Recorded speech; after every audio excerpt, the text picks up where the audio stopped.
Greta Thunberg has been going around the U.S. and Europe lecturing everybody about climate change, and this is what environmentalists do, right? Here's the thing that I don't understand. They always seem to be focused on the U.S.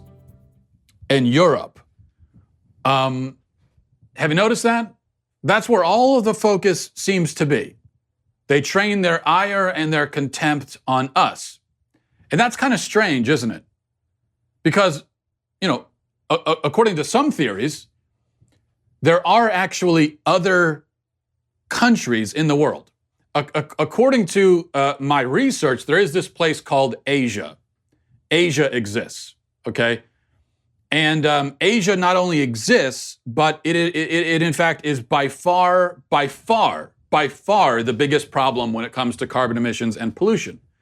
As noted in an article in Forbes, China alone emits more carbon dioxide than the US and Europe combined, okay? And it's not just because they have more people either. They do have more people. They've got 1.3 billion people. The US and Europe together have, a billion, 1.1 billion. But that extra 0.2 or 0.3 billion, that's not going to account for their carbon contributions. They're doing more than their fair share of the work here as far as making the climate warmer. If in fact that is what's happening.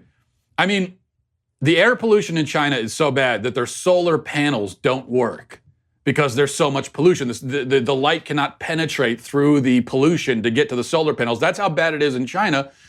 And not only that, it's not just air pollution. Most of the most polluted rivers in the world are in Asia. The top five of the top five most polluted rivers are in Asia. And that's why a handful of Asian countries, like 4 or 5 Asian countries, are dumping more plastic into the river than the rest of the world combined. Okay? You want to know how bad the water pollution in Asia is? I want to take a look at this picture. Look at this picture right here. This is a picture of the Citarum River in Indonesia. It's the most polluted river in the world. It just makes you wonder why we aren't including Asia in this discussion. Now, they get mentioned every once in a while. It's kind of like an honorable, they get an honorable mention as contributors to pollution and climate change. But they're not honorable mention. They are number one when it comes to carbon emissions and water pollution. Those are the two biggest climate catastrophes or climate problems that we hear about. By far, the biggest problem comes from Asia. The water pollution thing is so bad that actually, the United States could from here on out produce no more pollution. We could stop forever using plastic straws, plastic bottles. We could stop with all plastics, and it would make almost no difference to the water pollution problem. It would make almost no difference. It would be like a literal thimble in the ocean because of what Asia is doing. So why aren't they getting not only mentioned more, but why aren't they getting the lion's share of the blame when they deserve it? Why is that? Well, I think it's because a lot of this stuff is just posturing. And posturing isn't fun, and it isn't as politically expedient when you do it in Asia.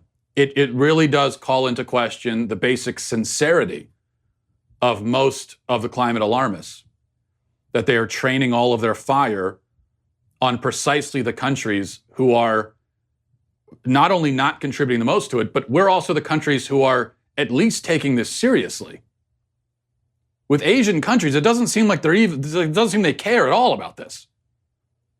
So if we're talking about raising awareness, that's covered here. We've got it covered. We're all aware, and a lot of people are worried about it, and we are taking some steps at least. But in some of these Asian countries, particularly China, we haven't even gotten to the raise awareness level yet. So why aren't we over there doing that? It may be a smart political move to traumatize children this way, but it is morally atrocious.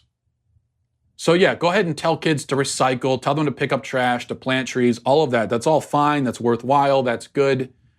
But the hysteria is unjustified and wrong. Let kids be kids. They shouldn't have to wake up every morning with hallucinatory fears about the planet's demise. When I hear about a child waking up at 3 o'clock in the morning with fears of the end times. I don't think, oh, isn't that nice? How wonderful. I think that's terrible. Well, I hope you enjoyed that clip from the Matt Walsh Show. If you did, go ahead and hit that subscribe button right down there so you can stay up to date on all of our future content.